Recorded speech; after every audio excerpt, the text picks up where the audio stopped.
Hey guys, this is the second problem from your homework. It says draw a sign chart for f prime of x, and they gave us f of x. So it's kind of like we're going backwards. On that first example, they gave us the sign chart for the derivative, and we had to guess where the mountain and the valleys were of the original curve. Now we're given the original curve, and we have to make the sign chart. Okay, so if we're looking at this 11.1 tricks, something that might help us out is if we turn on the back and it says original f of x graph, and it says a negative slope means the derivative falls below the x-axis.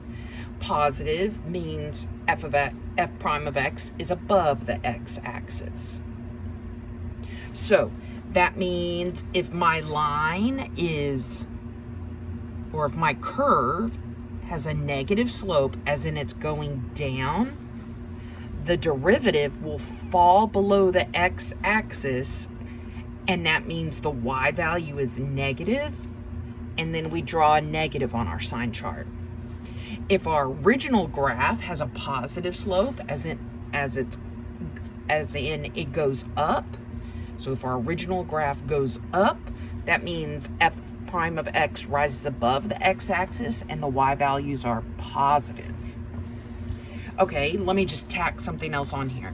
If you have an undefined slope, that means that there's a open hole on the x-axis and the y value is 0.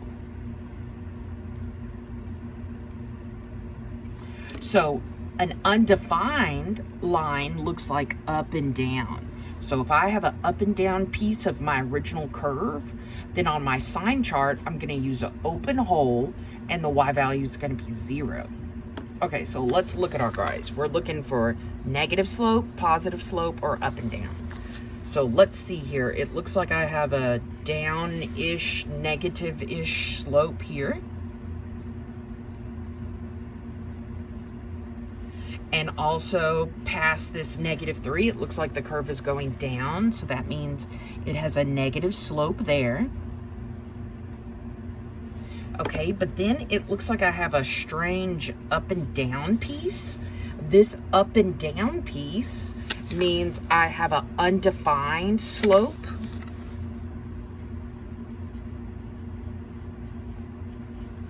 Okay, so let's write what we can. Looks like the only number I gave you for this x-axis is a -3. And that's when we change our slope from negative to negative in between this undefined straight up and down piece. So I'm going to write this x value on my number chart, -3. And then I'm going to maybe write f prime of x so that you can see that this is the sign chart for the derivative.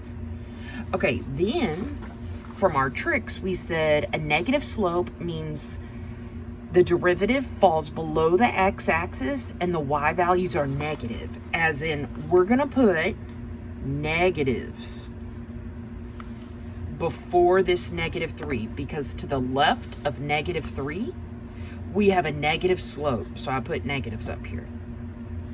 To the right of -3, to the right, it's this curve down here to the right, and to the right of -3 we also have a negative slope, and that still means if I have a negative slope, your derivative falls below that y-axis and has a negative y value, so I'm going to put negative here.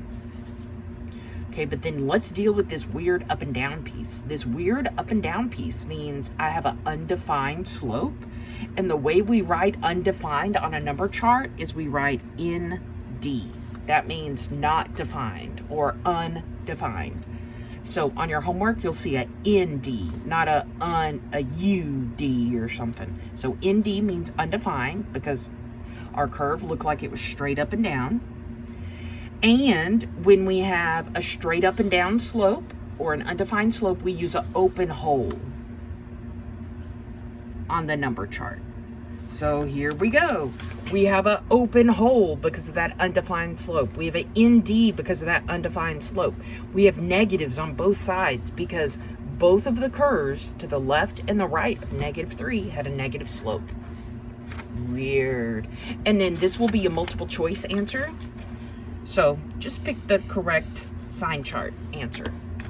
All right, let's go to this next sucker. It says, find the derivative, the first derivative, the partition numbers, the critical numbers. Oh, and that's it. Okay, so first it says find f prime of x. We know how to do that. It's been a while, but we know how to do that. That's where you take the exponent in the air and you bring it down in front, and you get 3x to the subtract 1 from the air, makes a tiny 2. Okay, good. Then the derivative, a number, x, just disappears to minus 27. And then the negative 5 goes away entirely to a 0 because it's a constant. Okay, so we found our derivative.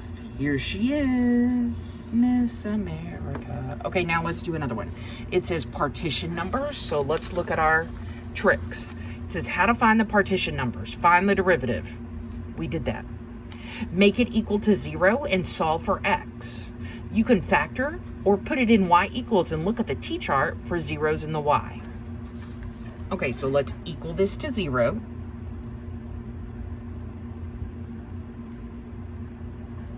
Okay, and it said we can either factor or we can try and look for zeros in the t-chart in the y. Okay, so I think I'm going to do it 2 ways. I think I'm going to factor it, and then I'm also going to show you the t-chart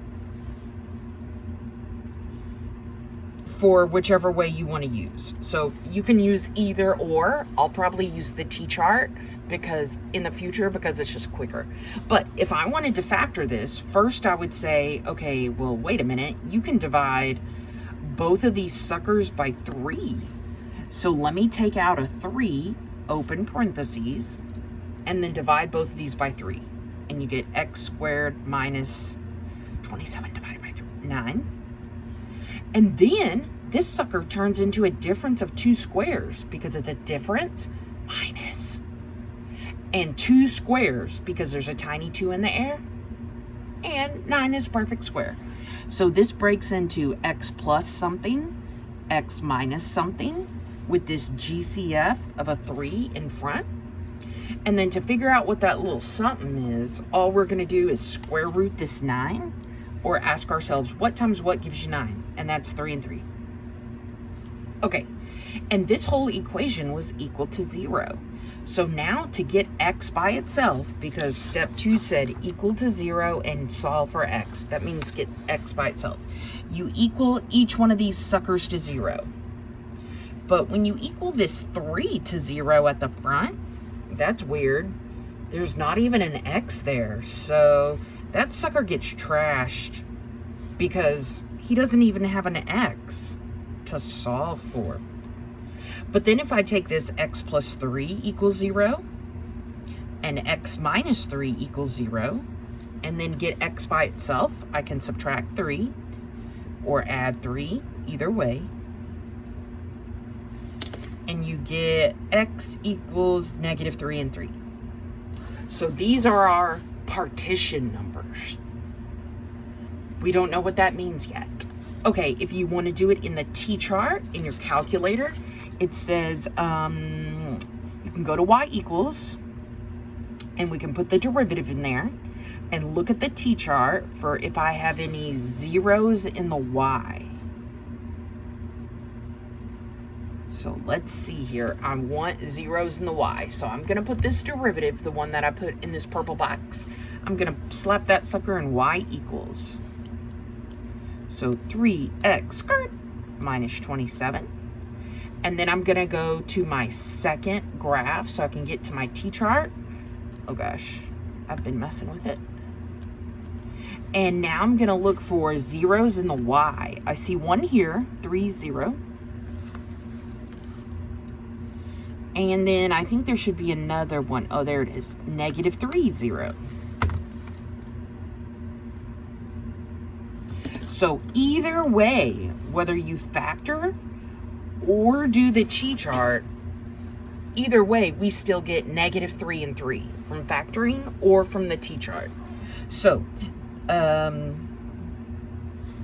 let's see what else this says. It doesn't I don't think it pertains to us, but we're still going to read. It says find f prime of x where it's discontinuous, and that only happens if you have an x in the bottom or it's in a house. But I don't have x in a denominator in my problem, and I don't have any square roots, so I don't have to do that. So my partition numbers are just -3 and 3. Yay. Okay, let's look at my critical numbers. It says to be a critical number, use your partition number. Okay. And then it says unless the partition number is not in f of x, because it blah, blah, blah. And then it says, yeah, okay. So all this step 2 and the if you found what blah, blah, blah, blah, blah, both of these only have to do with what's discontinuous, as in all this hoopla that we just ignored on the partition numbers. So our partition numbers and our critical numbers are equal unless there's an x in a denominator or a square root. Then we have to do something else, but we're not ready for that. So our critical numbers are the exact same as our partition numbers. So I'm just going to write x equals -3 and 3 again. So my derivative was this first sucker. My partition numbers are this -3 and 3. My critical numbers are this -3 and 3. And that's it. Okay, let's keep going. Now we're going to learn what these numbers actually do, because so far we've just given them a vocabulary word. Critical. Okay. Let's look at this next sucker. It's an equation, and it says find f prime of x, the partition numbers, and the critical numbers. Okay, so first let's find f prime of x. Oh no, to find the derivative, this is the quotient rule. Oh, we thought we had escaped it. Darn, we did not. Okay, and I think for the quotient rule, I'm just going to keep the maybe -7 on top and the x plus 5 on bottom. So I'm just going to take that negative and put it on top, because otherwise it's out to the side and I need him to go somewhere. Okay, so the derivative of a quotient is the bottom times the derivative of the top. So the bottom is x plus 5 times the derivative of the top, which is a negative number, just goes away to 0. Then what's the rest of the formula? Minus the top, -7, times the derivative of the bottom. And the derivative of the bottom, 5, goes away. X becomes whatever number is attached to it, so 1. All over the bottom squared. Okay, let's see here. This x plus 5 times 0, that's all just going to go away, because anything times 0 just goes away. And then I just have -7 times 1. Well, what's that going to be? Negative times 9, positive 7 times, yep, it's just a positive 7 over x plus 5 squared. And this is equal to f prime of x. Okay, so we just found our derivative using the quotient rule. Okay, part B says find the partition numbers. Okay, well, let's see here. We already found the derivative. Now we have to equal it to 0 and solve for x. Okay, so let's equal this bad boy to 0. 7 over x plus 5 squared equals 0. So I equaled it to 0. Now I'm going to get x by itself. Well, I cannot have x in the bottom if I solve for x. X has to be big and normal. So I'm going to multiply both sides by this x plus 5 squared. We're trying to get x by itself. And over on the last problem, when I got x by itself, because there was a squared, I had to factor. Here, it's a squared, but it's in the bottom. So first I have to get it out of the bottom, and then maybe I can factor. Okay, so to get this x plus 5 out of the bottom that's dividing, I multiply it. But something weird happens. On the left, she cankles, and we just get 7. on the right, 0 times all this mess, well, it's still 0. 0 times anything is just 0. So we get 7 equals 0. But the whole point of this was to solve for x. I don't even have an x left over. So just like on the last problem, when I had 3 equals 0 from that GCF, it got trashed. Same thing here. I have 7 equals 0. Well, that's not right. I can't get x by itself if there ain't no x. So this just gets trashed. Well, what the poop? I need my partition numbers. Let's look back at my tricks. It says we're on, let's look at step 3. Step 3 says find where the derivative is discontinuous. And that happens when you have an x in the bottom of a fraction. And holy poop, we have x's in the bottoms of my fractions. Okay, so let's see what it says. If you have a fraction with an x down here, then find what makes the denominator of the derivative a 0. This will be a partition number, but probably not a critical number. Okay, so we are going to find what makes the denominator of the derivative a 0. So let's look at the derivative. It's right here. Yeah. So we're going to find what makes the denominator of the derivative f prime of x a 0. Well, let's think about this. If I have 7 over x plus 5 squared, what makes this denominator 0? What can I plug in for this letter x that when I add 5, it gives me a 0? Well, -5. Because -5 plus the 5 that's already there, and then squared, that's -5 plus 5, 0. 0 squared is 0 times 0, 0.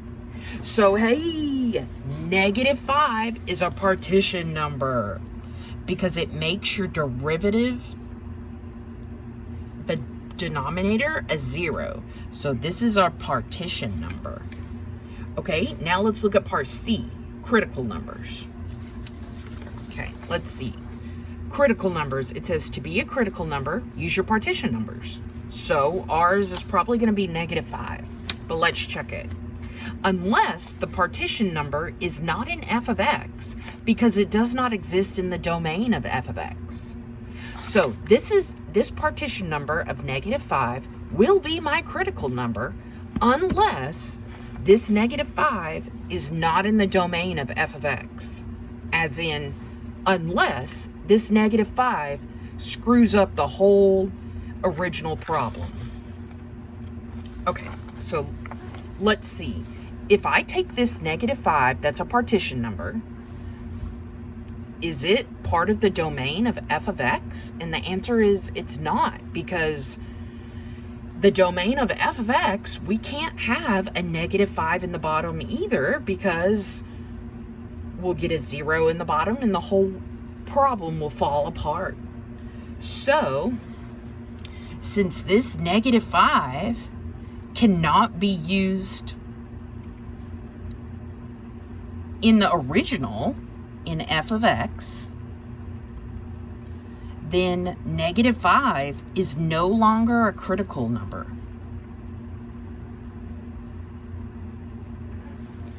So, let's see what this says. It says, if you found what makes your derivative, the denominator, is 0, we did, it was -5. It says exclude that from your critical number list because it's probably an asymptote of the original. Well, this -5 that I got as a partition number for part B, if I were to graph this original right here, then what I just read says that that -5 is an asymptote. Well,